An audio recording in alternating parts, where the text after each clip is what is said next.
kompleks enzim substrat, untuk membentuk suatu kompleks enzim substrat, reaksi tersebut bersifat reversibel. Reversibel itu adalah bolak-balik, gitu ya. Tapi dari kompleks enzim substrat menjadi suatu produk, reaksinya bersifat irreversibel. Nah, proses pembentukan kompleks enzim substrat ataupun produk itu ada atau terjadi di dalam suatu pusat aktif dari enzim tersebut. Kenapa? Karena di dalam pada posisi aktif tersebut, gitu ya, terdapat gugus-gugus fungsional yang berperan secara langsung. Pertama adalah untuk proses pengikatan substrat, kedua proses katalitik, dan proses pembentukan produk, gitu ya. Jadi peran pusat aktif dari enzim secara umum adalah mengikat substrat, ya. Kita lihat di gambar di sebelah kanan. Pertama adalah enzim sama substrat kan masing-masing ya belum berikat. Nah, ketika substrat itu berikatan dengan enzim di pusat aktifnya atau di sisi aktifnya, kemudian tugas berikutnya pusat aktif tersebut adalah mendistribusikan keaktifan terhadap substrat, sehingga nantinya substrat yang sudah berikatan dengan enzim, dia akan menuju suatu keadaan transisi, ya. Jadi dengan mudah menuju keadaan transisi dengan cara melakukan penurunan energi aktivasi, gitu ya, sehingga mempercepat reaksi yang terjadi. Ikatan antara substrat dengan enzim, gitu ya, enzim dengan substrat, gitu ya, terjadi melalui ikatan kimia dengan gaya yang lemah. Contohnya adalah gaya van der Waals dan ikatan hidrogen, gitu ya. Nah, sehingga nantinya ketika sudah mencapai keadaan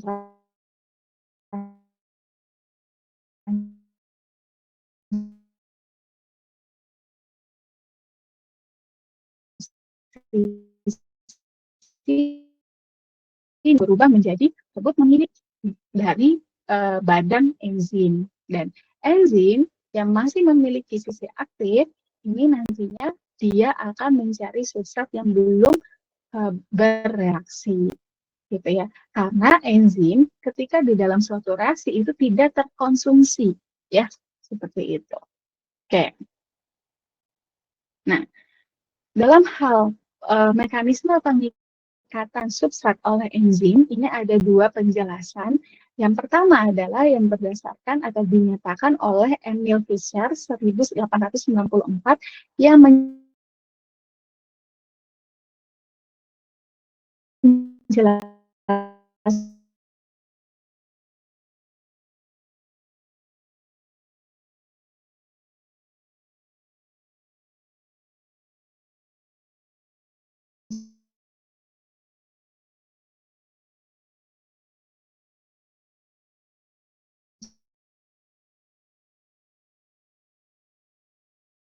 Ibu suaranya hilang.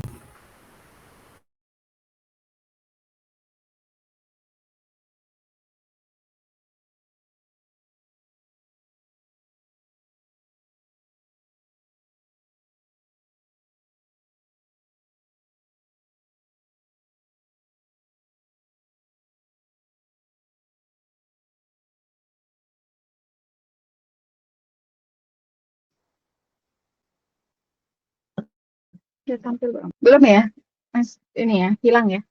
Oke, masuk lagi. Oke, suara saya terdengar ya. Oke, jadi kalau teori hipotesis log NP itu adalah menyatakan bahwa sisi aktif yang ada di enzim ini memiliki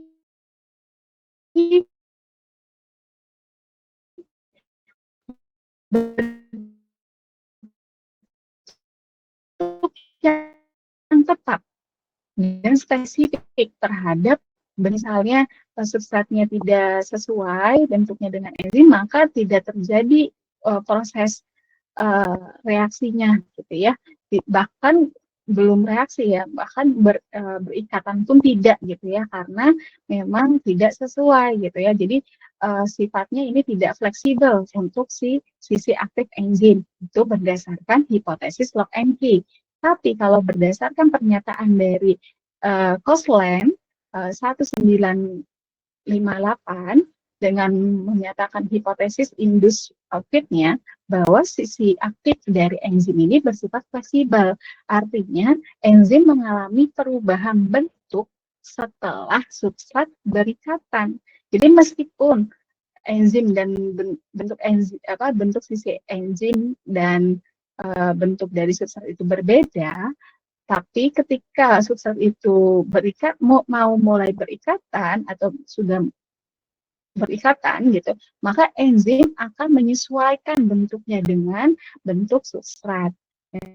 Jadi perubahan ini membantu menstabilkan kompleks enzim substrat dan menurunkan energi aktivasi reaksi. Gitu. Jadi hipotesis induced fit yang dikemukakan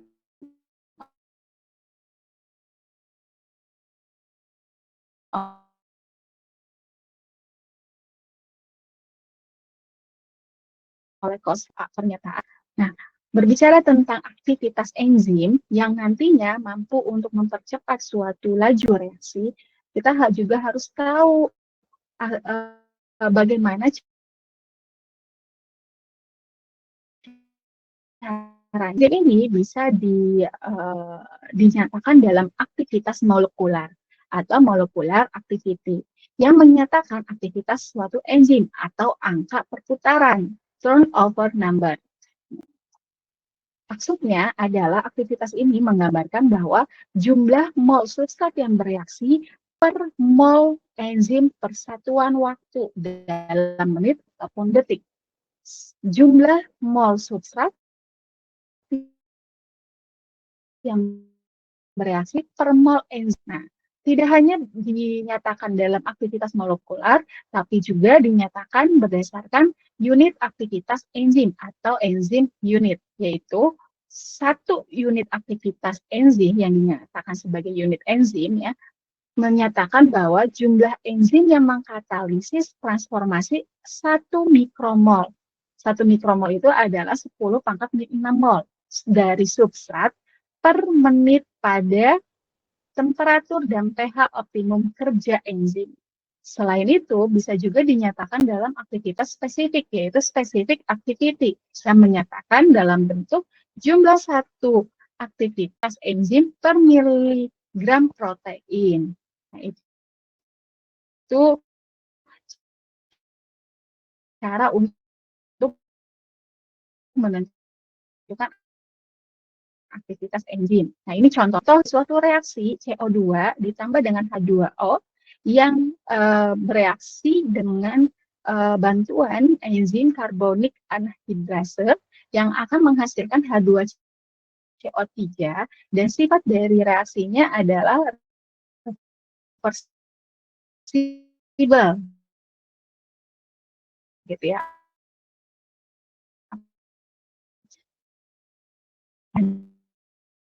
Dari hasil pengujian kinetik Nicaldin pada PEG reaksi maksimal yang sebesar 1,2 kali 10 pangkat min 3 mol CO2 yang bereaksi per menitnya. Dan diketahui juga berat molekul dari karbonik anhidrase adalah sebesar 30.000 gram per mol.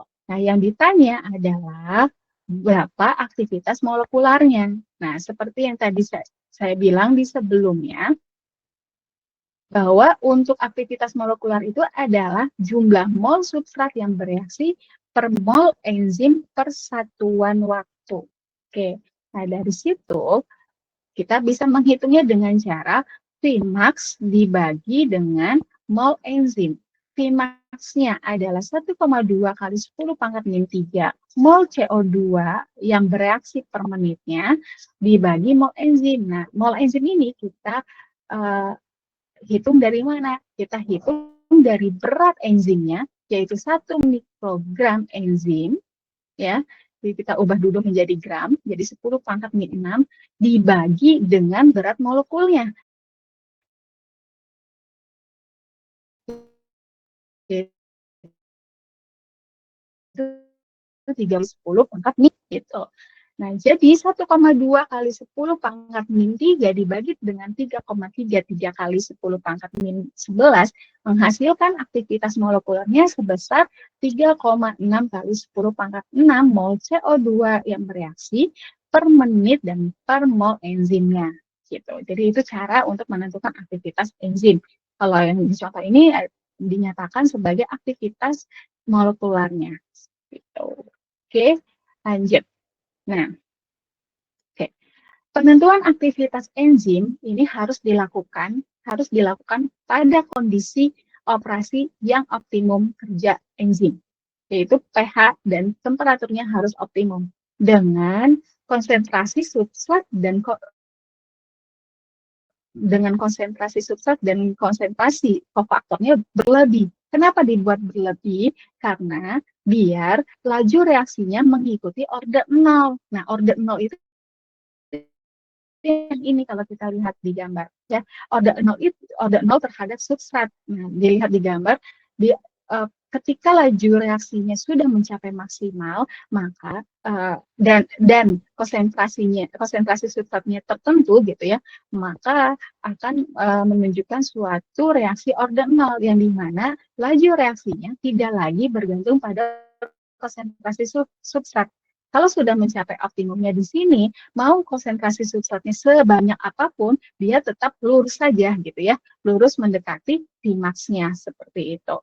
Ya, jadi ini disebut area reaksi order 0. Sedangkan yang menjulang ini, yang dari konsentrasi substratnya dari titik 0 hingga meningkat gitu ya, seiring dengan peningkatan laju reaksinya, maka di sini disebut dengan reaksi order 1, yaitu laju reaksi bergantung pada konsentrasi substratnya. Gitu. Begitupun dengan adanya suatu perubahan konsentrasi enzimnya. Nah, kalau konsentrasi enzimnya yang berubah atau meningkat, maka laju reaksinya pun semakin meningkat atau hubungannya adalah berbanding lurus. Ya. Nah, seperti yang minggu lalu saya jelaskan, ya, ini pengaruh aktivitas enzim, ya, pengaruh terhadap aktivitas enzim yaitu dari konsentrasi enzim, ya.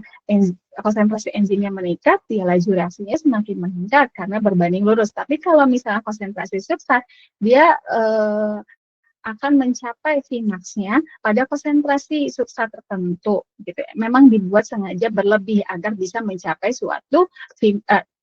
mencapai titik Vmax-nya atau mencapai reaksi order 0-nya seperti itu. Tapi kalau terlalu berlebihan juga tidak akan mempengaruhi suatu laju reaksi kalau sudah mencapai Vmax-nya. Dan berikutnya adalah pengaruh pH dan temperatur.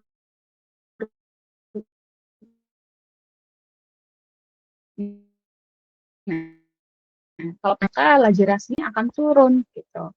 Karena enzimnya rusak atau terjadi reaksi kebalik ya, ke arah reaktan kembali seperti itu. Kan tadi reaksi mekanismenya itu kan reversible ya, yang bisa balik lagi menjadi enzim dan substrat seperti itu. Oke, ini tugas yang sudah kalian kerjakan ya. Oke, kita masuk ke kinetika reaksi enzimatik. Tapi sebelum ke reaksi enzimatik, saya mau merecall kembali terkait tentang reaksi non-enzimatik. Reaksi non-enzimatik. Jadi, ketika kita punya suatu substrat atau reaktan menjadi suatu produk, maka mekanismenya seperti ini.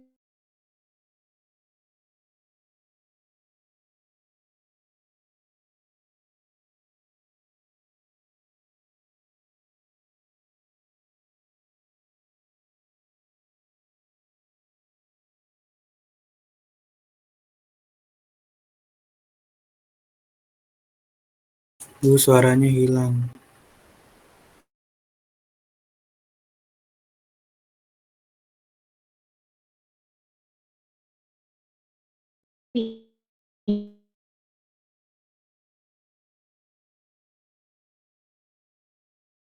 Ya,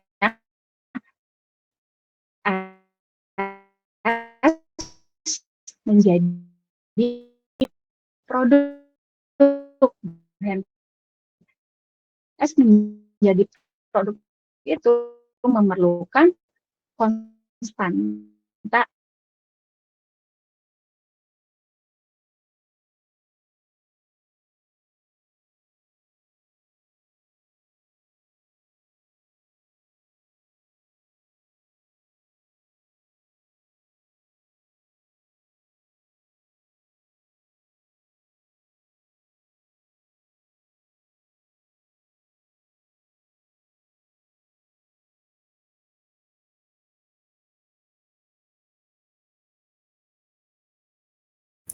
Suaranya hilang lagi, Bu.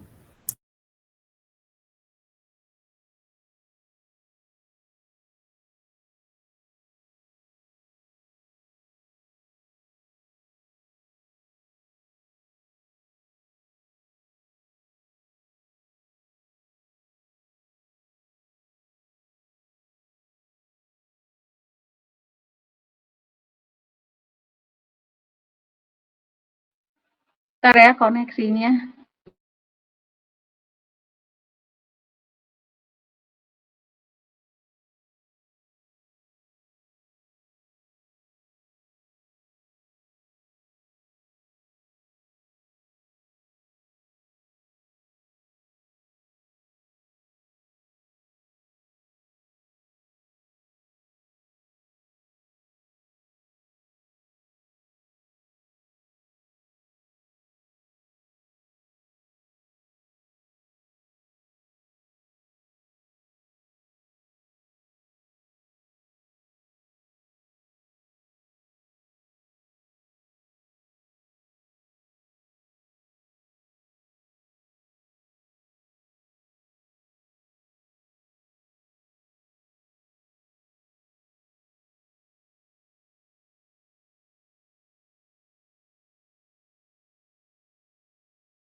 Menunggu saya sambil buka slide-nya ya.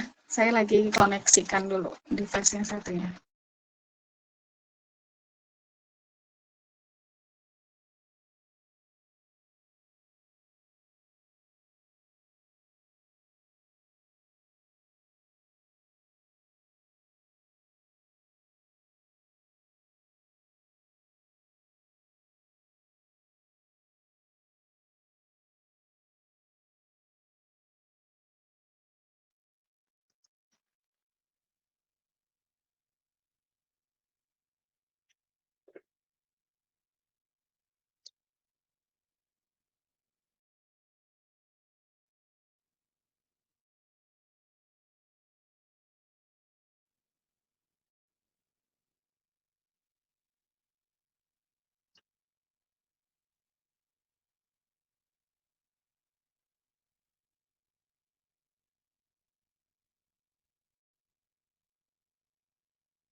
Oke, terdengar ya. Kita lanjut. Oke, tadi keputus di sini. Jadi kalau misalnya kita ingin mengetahui suatu laju reaksi dari S menuju ke P, itu adalah artinya adanya suatu perubahan atau peningkatan konsentrasi produk terhadap waktu ya, perubahan waktu, atau juga bisa didefinisikan sebagai perubahan atau pengurangan dari konsentrasi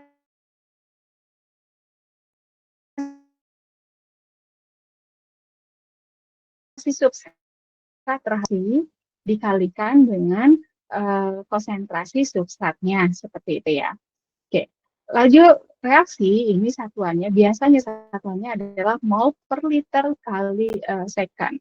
Kemudian kalau konstanta laju reaksi itu menunjukkan kecepatan atau efisiensi dari suatu reaksi.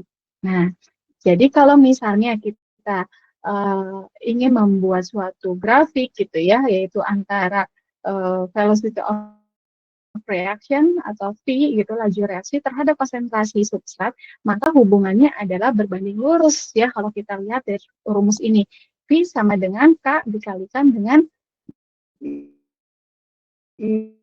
konsentrasi substrat lurus. Dan kalau berbanding lurus seperti ini adalah reaksi order 1. Lalu berikutnya masih di reaksi non-enzimatik, contohnya misal saya punya dua substrat S1 membentuk dua produk yaitu P1 dan P2.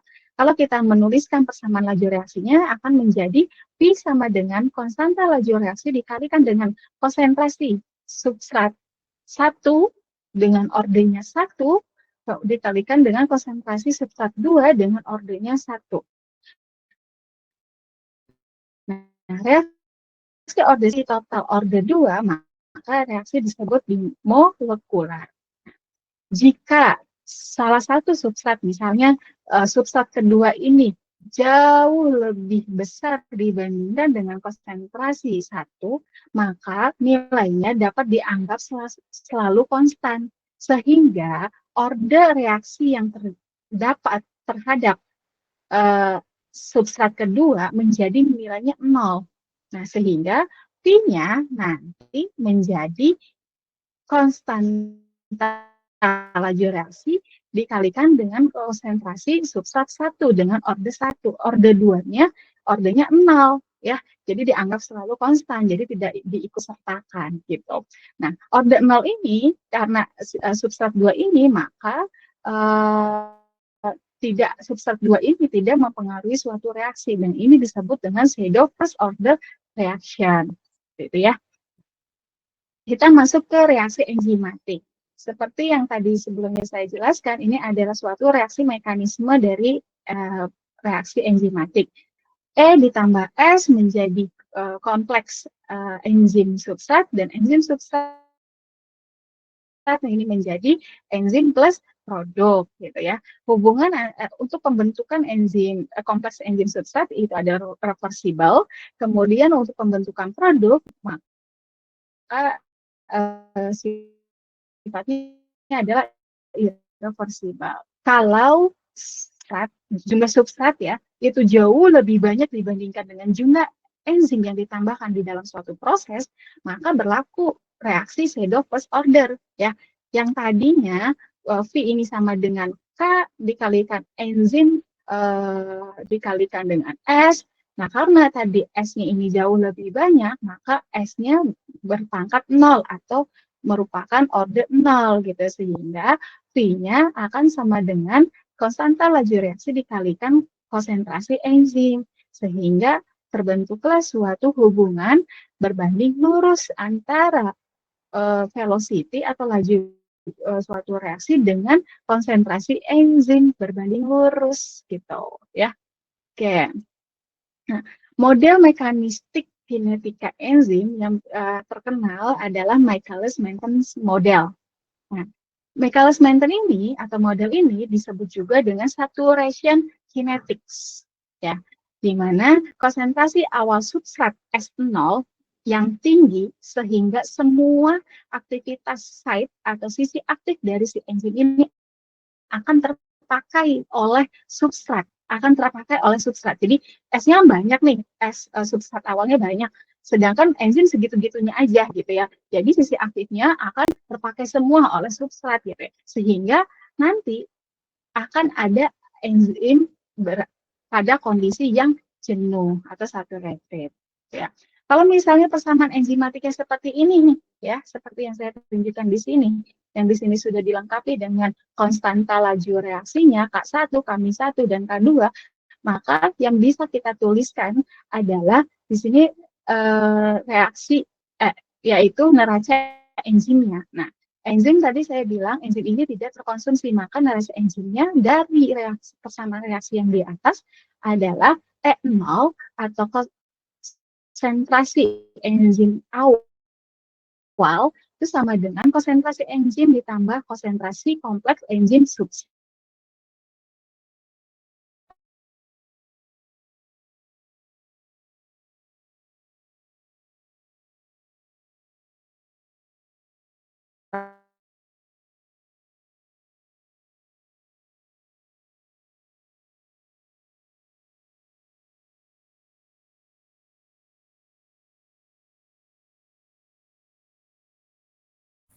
Ibu hilang lagi Bu suaranya Bu.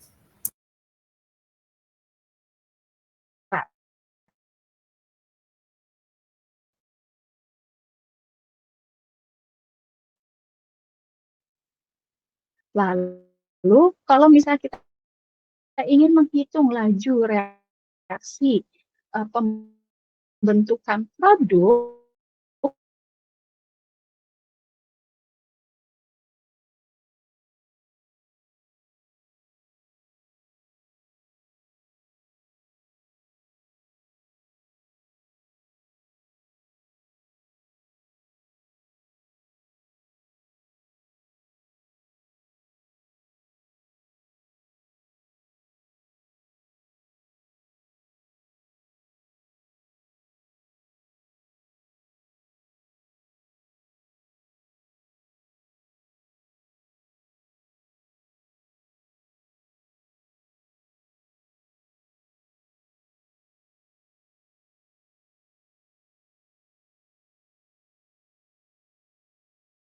ya, sip.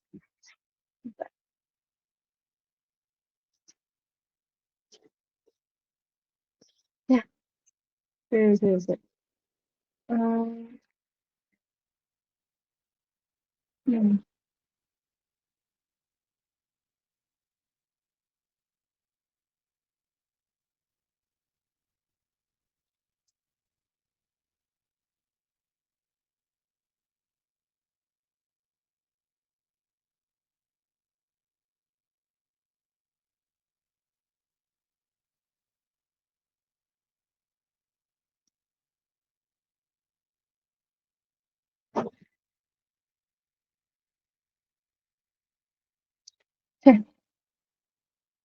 Nah, harusnya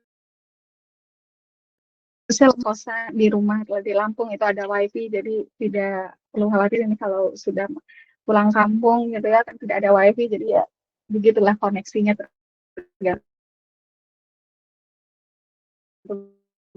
sinyal ya.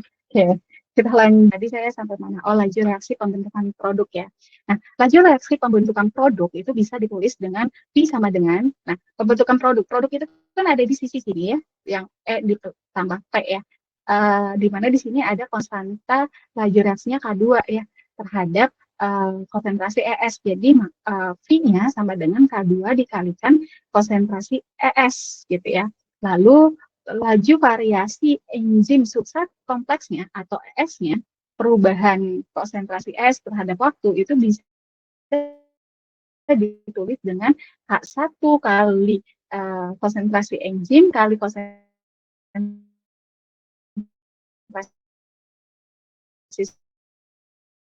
substrat dikurangi K-1 min.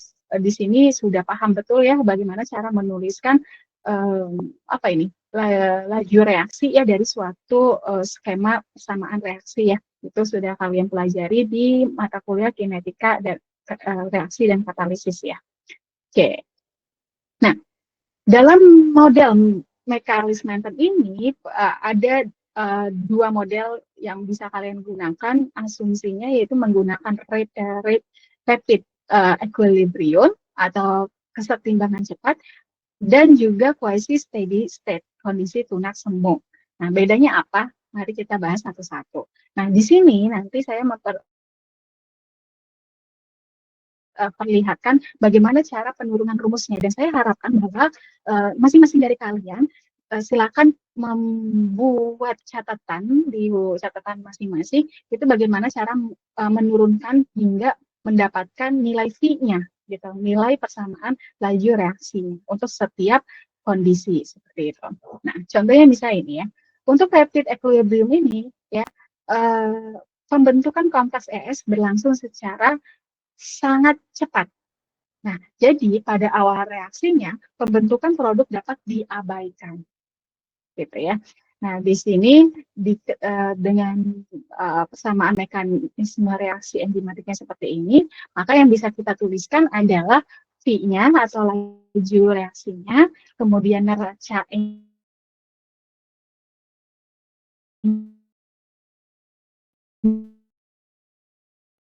enzimnya, neraca enzimnya itu adalah enzim substratnya. Lalu laju maksimumnya Vm, ya, yaitu K2 dikalikan enzim mula-mula atau enzim awal, dan konstanta Michaelis Menten, yaitu Km-nya. Nah, Km ini adalah K-1 per K1, yaitu atau juga bisa ditulis konsentrasi enzim dikalikan konsentrasi substrat dibagi konsentrasi ES. Gitu ya. Nah, nanti dari persamaan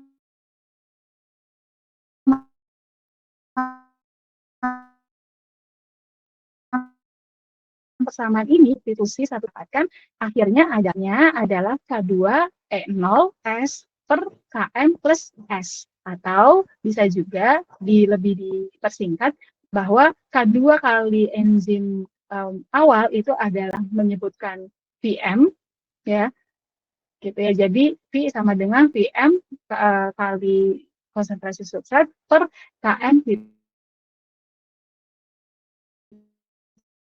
tambah konsentrasi substrat. Oke, berikutnya masih rapid equilibrium.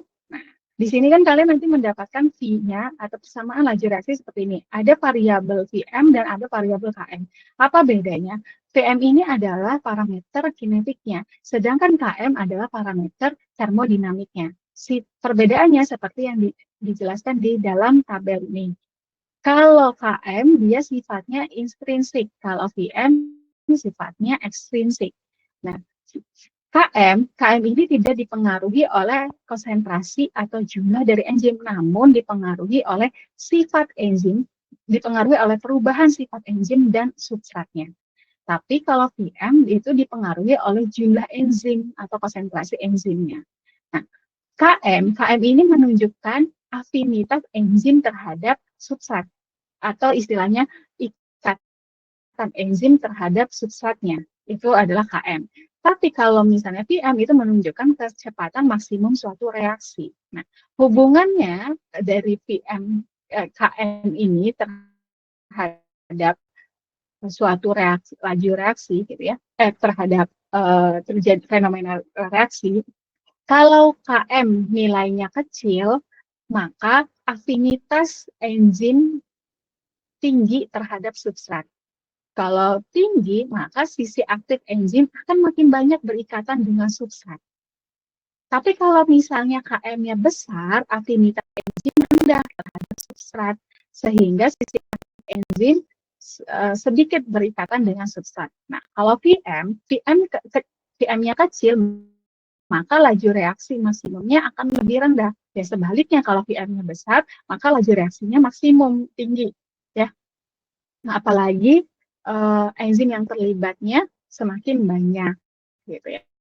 Nah, di sini ada suatu grafik hubungan laju reaksi V atau R di sini ya terhadap konsentrasi substrat ya.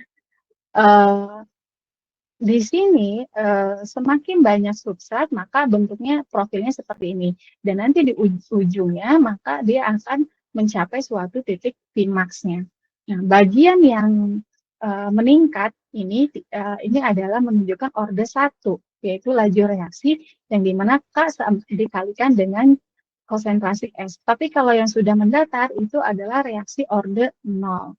Nah, ketika nilai Km ini sama dengan jumlah konsentrasi substrat, maka Vm-nya adalah setengah Vm, laju reaksinya adalah setengah Vm, gitu ya. Oke. Masuk ke kuisi steady state. Nah, kuisi steady state ini disebut juga dengan Briggs-Haldane approach. Nah, terjadi kondisi di mana kesetimbangan tidak dapat tercapai. Suatu kesetimbangan tidak tercapai. Karena kenapa?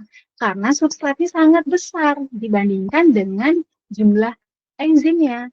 ataupun dengan jumlah kompleks enzim substratnya, karena kan enzimnya sudah kecil ya.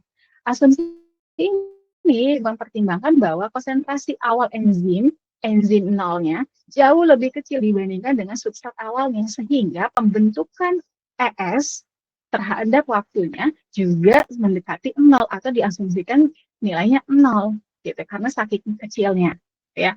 Jadi dari mekanisme reaksi ini ketika kita dimodelkan dengan menggunakan kuesiosi steady state, maka di sini kan kita menggunakan laju kesamaan laju variasi pembentukan ES ya. Nah, jadi nanti DES per DT-nya diasumsikan nilainya 0 gitu. Kemudian nanti neraca enzimnya seperti ini. Nah, dari hasil dari dua persamaan ini saling substitusi sehingga nantinya model dari kuesiosi steady state ini akan menghasilkan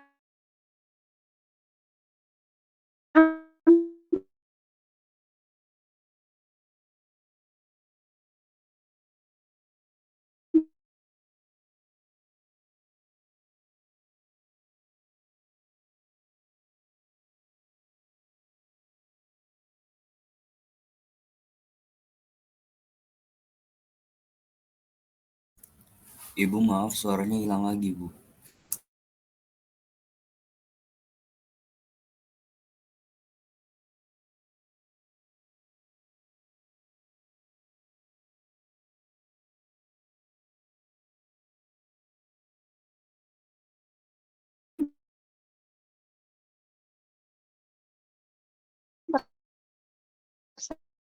persamaan laju K2E0S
Oke, kita lanjut.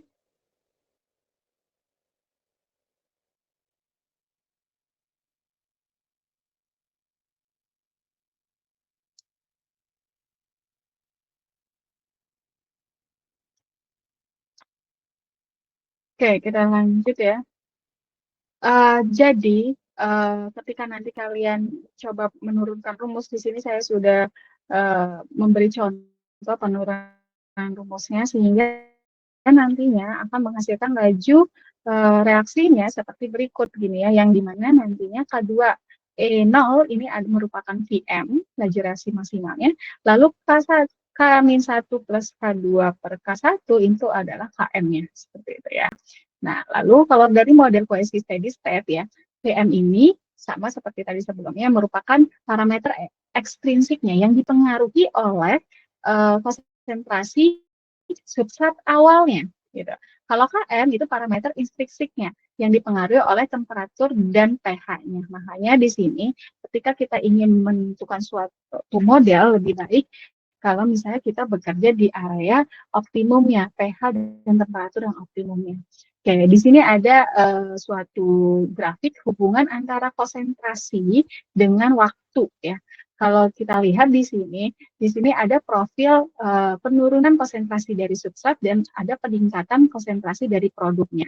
Begitu juga ada profil perubahan konsentrasi enzimnya yang nantinya enzim ini dia akan menurun ya dan naik, menurun dan naik mendekati konsentrasi enzim awal, enzim mula-mula.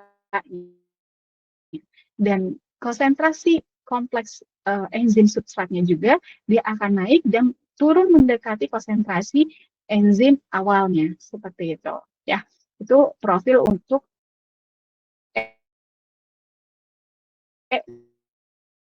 dan ES.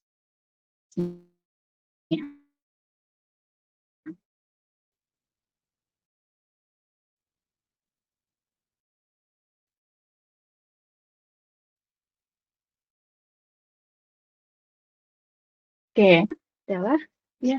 Oke, pertama adalah double reciprocal plot line Weaver-Burk plot. Kedua adalah AD Hofstee plot, dan yang ketiga dan keempat adalah batch kinetic. Oke, kita satu-satu ya. Untuk double reciprocal plot atau Weaver-Burk plot, kita kan tadi memiliki bentuk persamaan laju reaksinya seperti ini ya, Vm kali S per Km ditambah S. Ketika dilinearisasikan, kita harus membentuk suatu grafik hubungan antara 1 per V sebagai Y-nya dan X-nya adalah 1 per S-nya. Sehingga yang menjadi slope itu adalah Km per Vm dan yang menjadi intercept-nya adalah 1 per VM-nya gitu ya. Lalu pakai ini. 1 per VM-nya di sini sebagai intercept-nya, kemudian sebagai slope-nya adalah Km per VM-nya.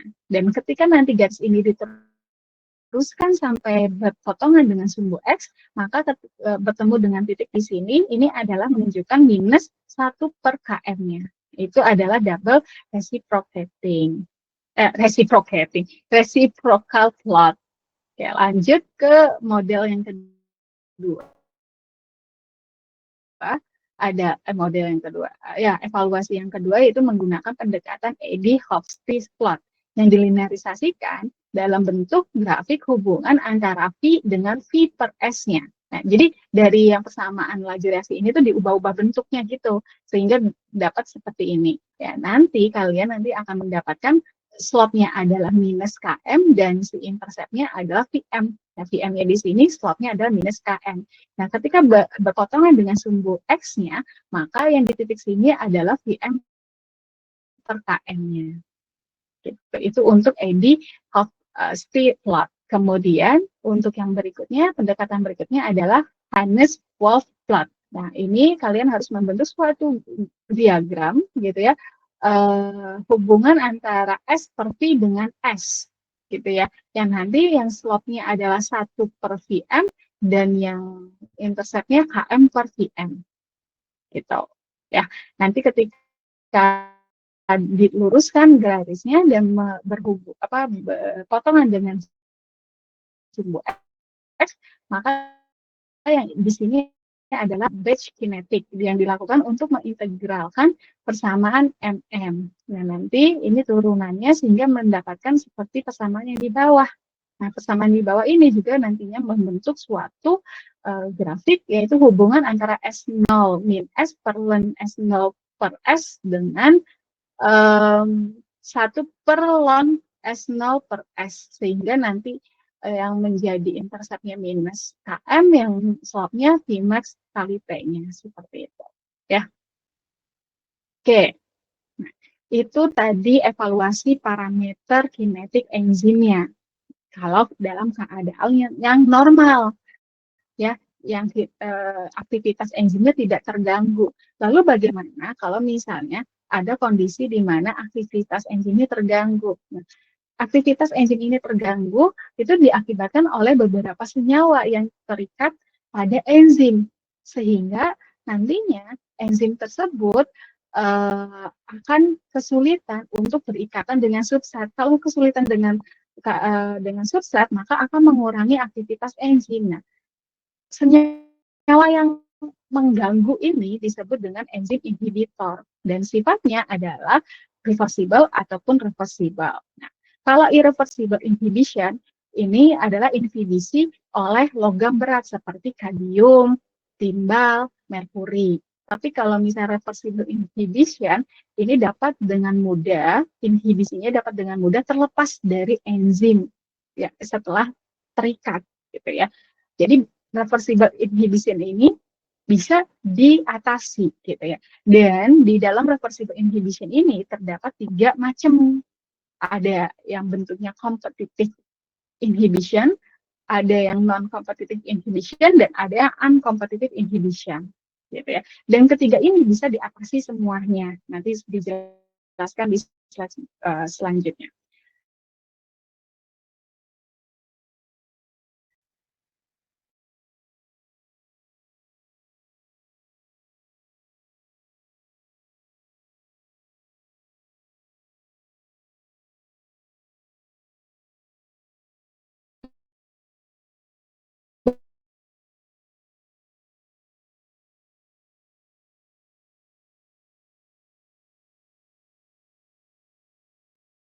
Bu, maaf suaranya hilang lagi, Bu.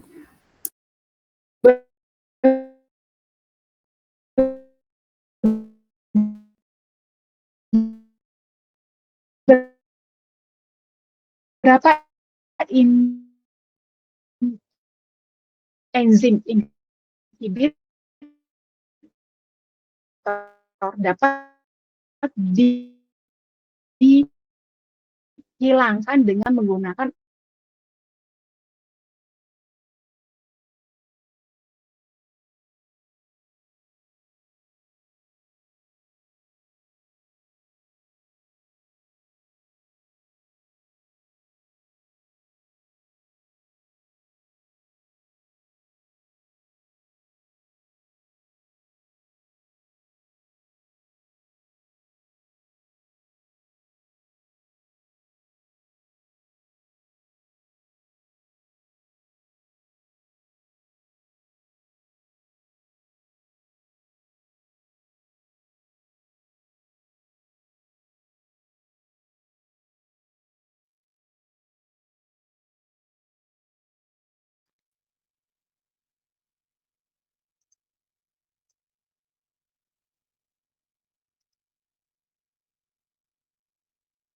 Oke, kita mulai lagi. Fokus lagi ke depan device kalian. Ya. Ya, jadi enzim inhibitor ini dapat dihilangkan dengan EDTA atau ethylene diamin tetraacid, acetic acid, dan juga sitrat, gitu ya. Oke, kita bahas satu-satu terkait terkait jenis reversible inhibition. Pertama adalah competitive inhibition. Itu apa? Yaitu yang memiliki struktur yang analog dengan substrat yang dimana kompetisi terjadi pada sisi aktif enzim, seperti yang tadi seperti yang kita lihat di ilustrasi ini. Ya.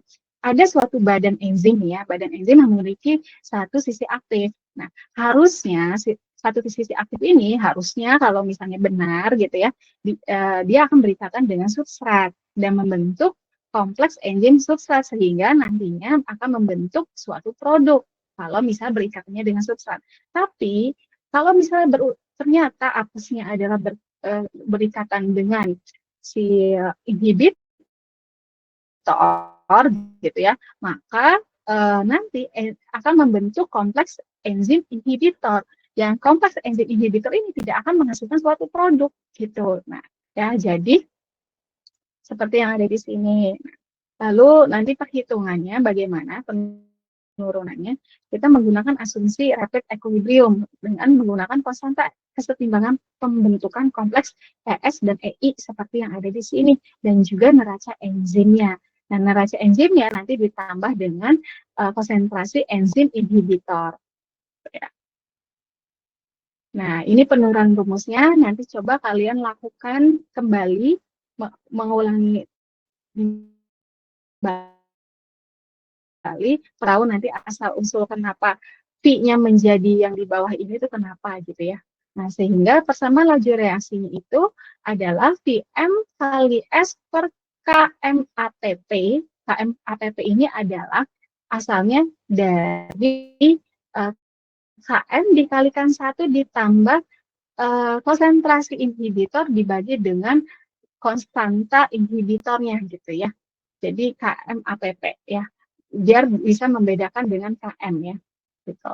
Nah, dari persamaan tersebut kita bisa memplottingkan dalam bentuk suatu grafik seperti yang ada di bawah ini. Dan dari grafik ini kita bisa membaca bahwa ternyata dengan adanya competitive inhibition ini dapat meningkatkan nilai KM-nya, KM ATP-nya ya. Nih, bagian yang melengkung yang di atas ini adalah reaksi tanpa inhibitor. Kalau yang di bagian bawah ini adalah dengan inhibitor, sehingga nilai KM-nya akan meningkat, ya, akan meningkat, dan meningkatnya nilai KM ini dapat menurunkan laju reaksi, Meskipun laju meskipun Vmax-nya, Vm-nya itu sama, gitu ya, nilainya sama, gitu ya, sama-sama menuju Vm, gitu ya. Nah, hal ini dapat diatasi dengan apa? Dengan menggunakan substrat yang sangat banyak, substrat yang sangat tinggi seperti itu. Ya, nah ini kalau kita buat dalam suatu grafik linear gitu ya antara 1 per V dengan 1 per S, maka yang tanpa inhibition tanpa inhibitor yang menggunakan garis tegas, kalau yang dengan inhibitor yang garis putus-putus. Terlihat perbedaannya ada di nilai minus 1 per km-nya. Tapi kalau 1 per Vm-nya itu sama di satu titik yang sama. Gitu ya. Nah, lalu untuk non-competitive inhibition, itu terjadi juga di sisi selain sisi aktif enzim. Nah, maksudnya apa? Satu enzim itu ya ternyata ada dua sisi aktif gitu ya. Yang pertama itu untuk substrat, yang keduanya untuk inhibitor gitu ya. Jadi inhibitor ini tidak terlalu mengganggu enzim berikatan dengan substrat, tidak seperti yang sebelumnya gitu ya. Tapi nantinya enzim ini akan membentuk, kalau enzim berikatan dengan substrat akan membentuk ES, dan ES ini akan membentuk E ditambah produk. Kalau enzim ini berikatannya dengan inhibitor, maka akan membentuk kompleks EI, dan nantinya kompleks EI ini akan ditambah dengan substrat yang ada, substrat yang belum bereaksi gitu ya, sehingga akan membentuk enzim kompleks enzim substrat I gitu ya. Nanti enzim substrat I ini akan membentuk I plus ES gitu. Ya, itu non kompetitifnya. Sehingga nanti di sini konstanta kesetimbangannya seperti yang ada di sini, dan enzim neraca enzimnya seperti yang di sini ditambah dengan konsentrasi ESI-nya. Nah, ini penurunan rumusnya ya. Nanti lagi-lagi kalian harus coba mengulang kembali penurunan persamaannya. Sehingga nanti didapat P-nya itu adalah Vm per 1 ditambah I per KI dikalikan 1 plus Km per S gitu ya. Nah, jadi kayak gini ya. Kalau digambar dalam bentuk suatu grafik ya, Nah, bagian atas, grafik yang melengkung bagian atas itu yang tanpa inhibitor, tapi yang bagian bawah itu dengan inhibitor. Kita bisa melihat bahwa ternyata dengan menggunakan inhibitor, VM-nya akan menurun. Dia dapat menurunkan VM-nya. Nah, sehingga tidak dapat diatasi dengan kita menggunakan konsentrasi substrat yang tinggi, tapi bisa diatasi dengan menambahkan reagen lain yang mampu memblokir ikatan inhibitor dengan si enzim ini, gitu ya. Lalu untuk K-nya, KM-nya, tetap nilai KM-nya ya, nilai KM-nya tetap, baik itu ditambah inhibitor ataupun tidak ditambah inhibitor. Terus jika kompleks ESI dapat membentuk suatu produk. Nah, ini bentuk linearnya ya. Oke. Lalu yang ketiga adalah uncompetitive inhibition. Nah, kalau di sini inhibitor ini tidak terikatnya pada enzim secara langsung, tapi berikatannya pada kompleks enzim substratnya. Jadi enzim berikatan dulu dengan substrat akan menghasilkan kompleks enzim substrat. Nah, nanti kompleks enzim substrat ini yang justru ditempeli oleh si inhibitor gitu ya. Dan membentuk kompleks enzim substrat inhibitor seperti itu. Nah, ini penurunan rumusnya. Jadi nanti coba dibuat ya di latihan kalian penurunannya. Oke, untuk grafiknya seperti ini. Nah, kalau grafiknya seperti ini, kita bisa menyimpulkan bahwa memang terjadi penurunan VM ketika adanya suatu penambahan inhibitor. Dan juga terjadi perubahan nilai K-nya, ya, KM-nya. Ya. KM-nya berubah, V-nya juga berubah. Gitu. Nah, adanya inhibisi enzim ini ada yang memang beberapa dibuat sengaja gitu untuk ditambahkan untuk mengendalikan suatu metabolisme sel itu yang diakibatkan oleh enzim tersebut, oleh aktivitas enzim. Jadi kita sengaja menambahkan penghambat gitu ya, biar dia stop sampai konversi reaksinya sampai segini saja gitu ya, tidak berlebih gitu ya. Jadi untuk mengendalikan tujuannya seperti itu. Oke, tadi kan ini inhibisi yang berasal dari enzim gitu ya. Nah, sekarang yang menjadi penghambat juga selain enzimnya adalah substratnya. Justru di sini dikatakan bahwa konsentrasi substrat yang terlalu tinggi maka dapat menyebabkan inhibisi enzim. Nah, contohnya adalah enzim sudah berikatan dengan substrat, membentuk kompleks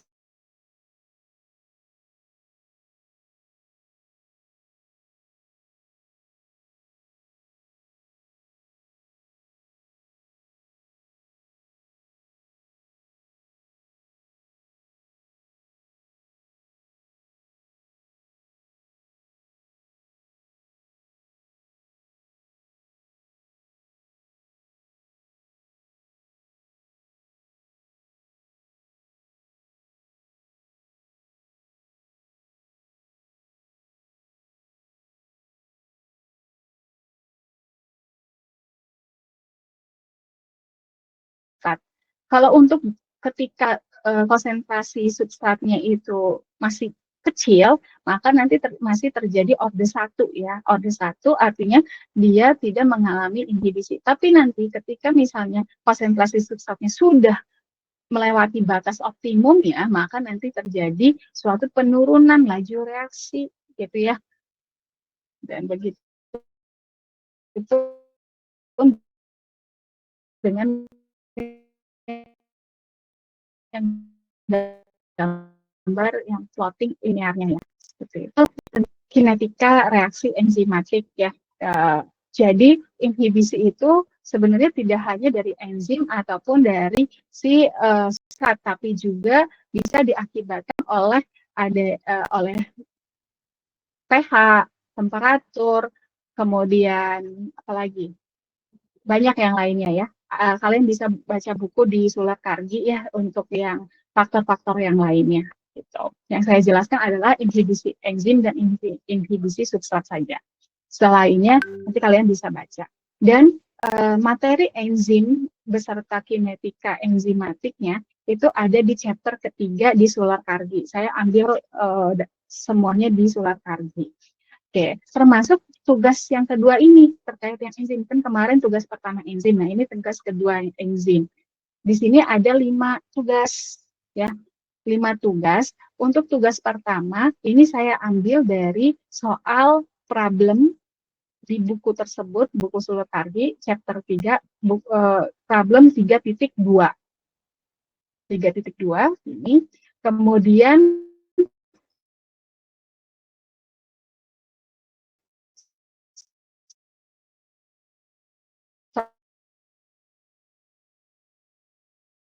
soal nomor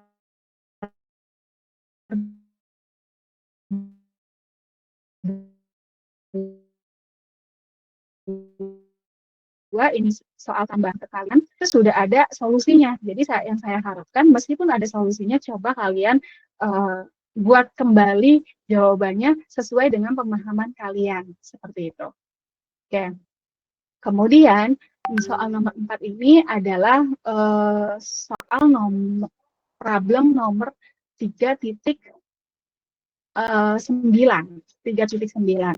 Terus kalau soal nomor 5 ini 3.5 di buku Sulakargi ya. Seperti itu. Nah, jadi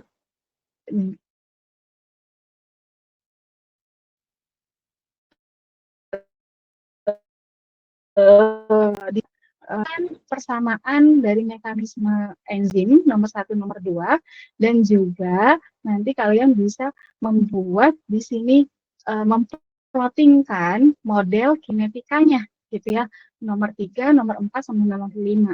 Jadi nomor 3, 4, 5 itu nanti melibatkan suatu grafik. Nah, grafik ini yang nantinya kalian coba gunakan Excel sebagai alat bantunya gitu ya, yang nantinya kalian bisa sampaikan di dalam lembar jawaban kalian. Jadi instruksinya itu adalah sebentar. Instruksinya adalah jawaban ditulis, kelihatan nggak? Jawaban ditulis tangan di kertas HVS A4. Oke. Setiap lembar jawaban harus dicantumkan identitas di kiri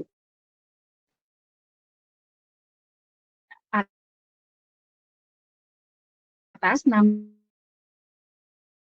lengkap, NIM, tanggal, dan lain sebagainya, sama kelas, ya sama menjawab gitu ya.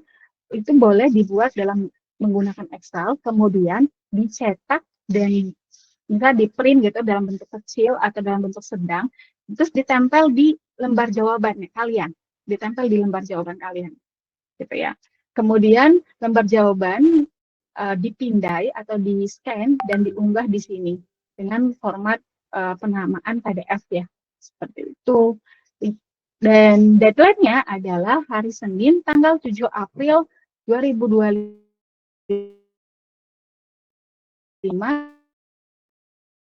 pukul 23.59. Oke. Nah, contohnya adalah untuk soal nomor 5 ya. Belum ya. Oke. Saya lagi memperlihatkan ini. Untuk jawaban soal. Oke. Nah, contoh untuk soal nomor 5 dulu ya, nomor 5. Nah, nomor 5 itu kan dia soalnya tentang inhibitor ya. Nah, nanti di situ kalian diminta untuk menentukan jenis inhibitornya, kemudian menentukan nilai KI-nya gitu ya. Nah, jadi nilai inhibitornya itu bersifat apa? Kompetitifkah, unkompetitifkah, atau non-kompetitifkah gitu ya. Nah, jadi kalian di sini kan kalian nanti di situ ada punya data ya, kalian olah, kalian buatlah dalam bentuk grafik gitu ya, yang tentunya linear gitu. Nanti di situ terlihat dia mengikuti tren yang jenis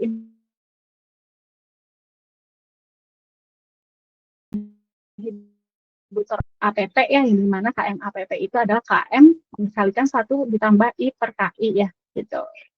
Gitu. Sederhana. Ini saya buatnya dalam satu sheet gitu ya. Jadi tapi nanti kalian tulis tangan ya. Jadi biar tahu rumusnya kayak gimana, ngitungnya kayak gimana, dijabarin hitungannya gitu. Kan kalau di Excel mah nggak kelihatan ya hitungan cara ininya ya. Formula. Kalau nanti kalau tulis tangan harus terlihat. Nah ini selalu di sisi ya di sisi soalnya gitu, di sisi jawaban kalian itu. Gitu. Ini nomor 5. Kalau nomor 4 itu kan ada suatu data inspeksi, data yang diambil gitu ya. Data yang diambil seperti ini gitu ya. Nah terus diminta untuk kalau berdasarkan metode inspeksi seperti apa kita berapa nilai PM dan berapa nilai KM-nya kan. Nah kalau inspeksi itu nanti kalian plottingnya kalian akan mendapatkan plotting yang seperti ini yang ketiga yang ini. Oke. Nah dari sini kalian bisa menentukan berapa PM-nya dan berapa KM-nya kan bisa kelihatan ketika maksimalnya dari grafik tersebut. Makanya grafik itu diperlukan untuk dilampirkan. Terus di soal nomor 3.9 ini, nah kalian juga diminta untuk kalau misalnya menggunakan pendekatannya yaitu Ebbinghaus method itu dapat berapa PM sama KM-nya. Nah, nanti kalau kalian memplottingnya dengan menggunakan Ebbinghaus plot nanti akan membentuk seperti ini gitu ya plottingnya. Kan setiap pendekatan evaluasi parameter kan Y sama X-nya kan berbeda-beda ya, itu disesuaikan ya, disesuaikan berdasarkan apa yang udah saya tadi jelaskan. Nanti dapat VM sama KM-nya berapa, gitu. Itu ini soal nomor 4. Nah, soal nomor 3 itu, tadi 3 apa? Oh, 3 itu example ya, itu sudah ada jawabannya di buku. Nah, di example, nah ini 3.2. Terus saya memberikan soal yang sudah ada jawabannya nih. Ya, 3.2. Soalnya begini. Nah, di sini ada cara-caranya. Nah, saya harap kalian itu tidak hanya langsung menjiplak saja, tapi kalian juga harus mengerti maksud dan tujuan dari kalimat-kalimat ini apa. Terus bahkan di sini ada grafik ya. Grafiknya awas ya, jangan ngeprint dari buku, tapi kalian buat sendiri di dalam Excel, terus kalian print yang hasil dari Excel kalian sendiri. Sesuai nggak sama yang ada di sini, ada di buku, gitu ya. Gitu, belajar latihan ya. Gitu, kemudian kalau nomor 1 dan 2 itu penurunan persamaan reaksi enzimatik yang seperti yang saya jelaskan di slide yang di atas-atas yang tadi. Nih, kayak gini ya. Oh, ini gini dulu ada neraca enzim dan lain sebagainya terus ke bawah gitu. Tapi kan di sini bentuk mekanisme enzimnya cuma ada 2 ya. ES menjadi ES, terus ES menjadi EP gitu. Nanti kan di soal nomor 2 tuh ada 3 layer itu ya. Itu ya, tolong dicoba diselesaikan tantangannya ya.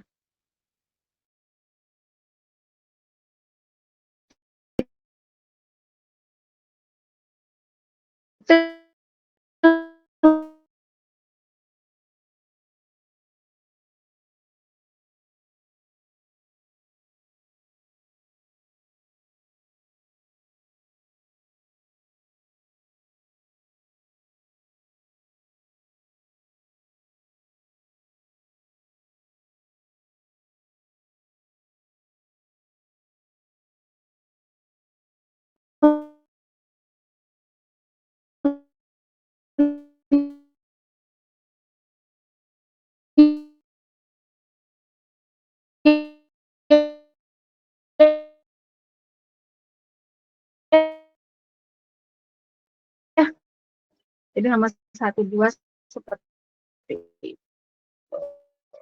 Makanya saya tadi minta ke kalian sebagai latihannya untuk kalian itu coba ulangi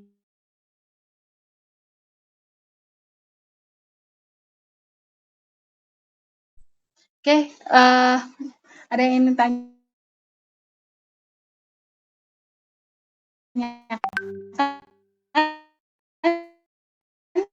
Sebelum